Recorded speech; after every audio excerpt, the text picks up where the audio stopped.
This is the story of Maximilien Robespierre, the man who became a monster in the pursuit of virtue. Born in 1758 in Arras, France, Robespierre's early life was marked by loss. His mother died when he was 6, and his father, a lawyer, abandoned the family shortly after. Raised by his grandparents, young Maximilien was a serious, studious boy. He excelled in his studies, earning a scholarship to the prestigious Lycée Legrand in Paris. It was there he was steeped in the Enlightenment ideals of thinkers like Rousseau, whose ideas about social contract and popular sovereignty would shape his entire worldview. After becoming a lawyer, he returned to Arras and quickly gained a reputation as a defender of the poor and oppressed.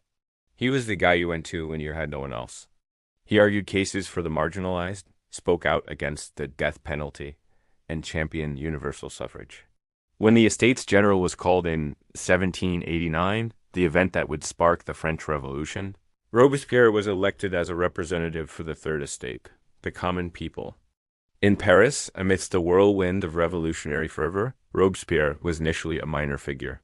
His voice was weak, his presence unassuming, but what he lacked in charisma, he made up for in conviction.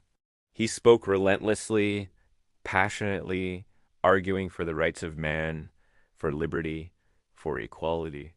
He joined the Jacobin Club, a radical political group, where his influence grew steadily. He was unswayed by wealth or status, earning him the nickname the Incorruptible. His speeches were logical, his arguments precise, and his dedication to the revolution absolute. The revolution was not a clean, simple affair. It was messy, violent, and chaotic.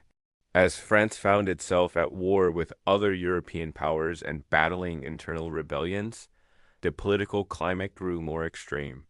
King Louis XVI tried to flee, was captured, and the monarchy was abolished. The question then became, what to do with the king? This was a turning point for Robespierre. The man who had once opposed the death penalty now argued passionately for the king's execution. His logic was chillingly simple. Louis must die so that the nation may live. In January 1793, Louis XVI was sent to the guillotine.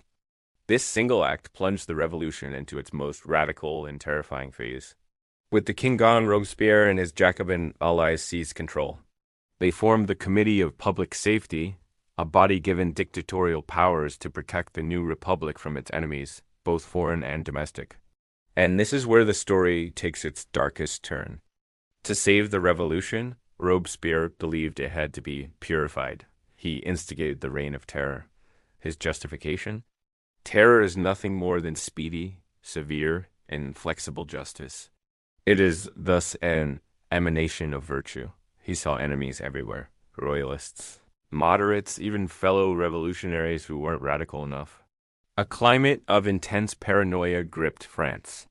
Neighbors denounced neighbors. A careless word could lead to the guillotine. The revolutionary tribunal became a conveyor belt of death. People were tried in the morning and executed in the afternoon. Figures like Georges Danton, a once close friend and charismatic leader of the revolution, were sent to their death for suggesting it was time to moderate the terror. Danton's famous last words on the scaffold were, "Show my head to the people. It is worth seeing." Robespierre's vision was a republic of virtue, a society of honest, hardworking citizens dedicated to the public good. But to achieve this utopia, he was willing to wade through a river of blood. He even attempted to replace Catholicism with a new state religion, the cult of the Supreme Being, with himself at its center. In a grand festival, he appeared in a sky blue coat, leading a procession like some kind of high priest. For many, this was a step too far. His colleagues saw it not as virtue, but as a grab for absolute power. The Incorruptible was starting to look like a tyrant. The fear he had instilled in others began to turn against him. Members of the National Convention, fearing they would be next on his list, decided to act. On the 9th of Thermidor, a date in the new revolutionary calendar, equivalent to July 27, 1794, his enemies shouted him down as he tried to speak. The man whose voice had defined the revolution was silenced. He was arrested along with his closest allies. In the chaos, there was an attempted escape and a gunshot that shattered Robespierre's jaw, leaving him unable to speak in his final hours. Pierre was brutal. The next day, without a trial, Maximilien Robespierre, the incorruptible, the architect of the terror, was brought to the Place de la Revolution. The crowds that once cheered him now jeered as he faced the same fate he had dealt to so many others. He was guillotined, and his death marked the end of the reign of terror. So, how do we remember Robespierre? Was he a bloodthirsty dictator? A power-mad tyrant who hijacked the revolution for his own ends? Or was he a tragic idealist, a man so committed to his vision of a perfect society that he lost his humanity along the way? His story is a chilling reminder of how the noblest of intentions can lead to the most horrific outcomes. It's a cautionary tale about the dangers of ideological purity and the terrifying speed at which a champion of the people can become their executioner. The line between virtue and terror, as Robespierre's life shows, can be terrifyingly thin. What do you think?